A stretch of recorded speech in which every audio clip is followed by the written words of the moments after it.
welcome back to Max and Nicky VGM Reactions. Today we're going to be listening to the Moon Stage track from DuckTales, the video game for NES. 1989, yes. Written by Hiroshige Tonomura.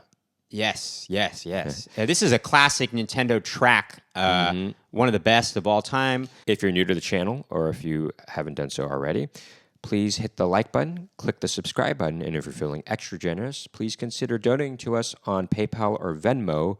Links are in the description below. That's right, Nicky. And if you want to check out some of our comedy and music stuff, please follow us at Max and Nicky on Instagram and TikTok, or you can check out our other YouTube channel, youtube.com/@MaxandNicky. With all that said, let's get into it with The Moon from DuckTales. Here we go.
Alrighty. All right, man, that's such a good track. I mean, you could tell why it's such a classic video game track. Well, I mean, this is a Capcom game, and it does sound like a Capcom track. you know, Capcom tends to have a little bit more of a rock feel Yeah, to it. it does, you know? doesn't it? I mean, you Yeah. can hear that in Mega Man. I mean, especially there's this one part where it does like this trill type of thing, almost as if it's almost as if they're trying to replicate what somebody might do on a guitar solo or something like that. I feel like or this a guitar, could maybe an electric guitar. This could even maybe be a Mega Man track. You know, like it could It fit could. into a Mega Man. And you know what? I gotta say, what a great use of counterpoint. I'm serious. They really utilize this idea of multiple melodies at the same time. You know, I mean, that's really distinct melodies that are all occupying the same harmony at the same time. I don't know if you were listening to the bass too. It kind of does this thing where it starts to descend, and you think it kind of going to do this regular sort of. I was thinking of Pachelbel's canon kind of thing, but it doesn't. It goes to a different kind of chord. It goes da da da da da da da. Like it kind of does this chromatic ascending thing at one point. It's interesting. Ascending or ascending? Ascending. I think ascending. Well, as opposed to descending, you know. I know, but It's emphasizing the A. the end of the track though is also interesting because it kind of has this, instead of it ending immediately on the tonic note in the bass, it is a half step up, I think. Correct me if I'm wrong, but it has a slight chromatic dissonant quality to it at the end, you know. You know what I'm talking about?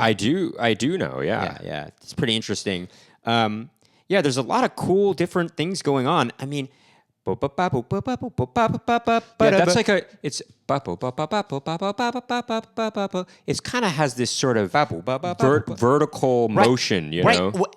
This is very Bach, actually. Bach would do this thing sometimes in his suites, like a cello suite or something like that, where the cello would be playing the melody and would be playing its own, would be outlining the chords as well. So it would do arpeggiations, but the top notes of the line would be kind of creating the melody, if that makes sense. You know what I'm saying? Much like a guitarist, a classical guitarist might be playing Yes, like things on the bottom Yes, while they're exactly. doing the melody at the top. with Right, their- right. yeah. But you can do that with instruments as well that can only play one note at a time. I mean, the cello can do double stops and triple stops, but in general, they're playing one note at a time, and or a flute or something like that, or a trumpet. Yeah. You can create the illusion that you're accompanying yourself by where the top notes are hitting the melody notes, and then the notes in between are arpeggiating and creating the illusion of the harmony that's going on. But what's also cool is that first intro melody that comes back as that comes back when the main melody is happening. That's happening as a counter melody to it. That's pretty neat. That's a Very pretty neat cool. thing going Very on. cool indeed. You know, these Japanese composers for Capcom really knew what they were doing. Well, as we've said in the past too, because of the limitations of the technology at the time, creating this sense of fullness, they had to figure it out some way, and I think using Baroque principles helped them to do that. As I said, creating the illusion of a harmony created through arpeggiation and and counterpoint. They're able to achieve that, and it creates a lot more melodic ideas, I think, and it's more memorable, I think. Yeah, I mean, I was just trying to look up what else this composer did for video games. Hiroshige or Hiroshige Tonomura. Hiroshige? Or maybe Hiroshige. Yeah, I don't know exactly. But it looks like he didn't do so much, actually.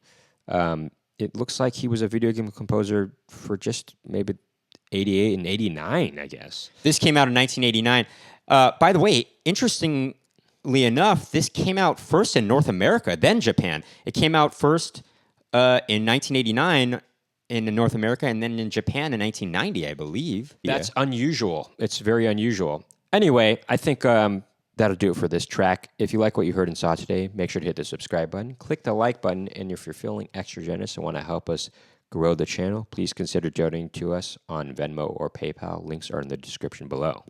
Yes, and if you want to check out some of our comedy and music stuff, please follow us at Max Nicky on Instagram and TikTok, or check out our other YouTube channel, youtube.com/@MaxandNicky. Thank you for tuning in to another edition of Max and Nicky VGM Reactions. We'll see you next time.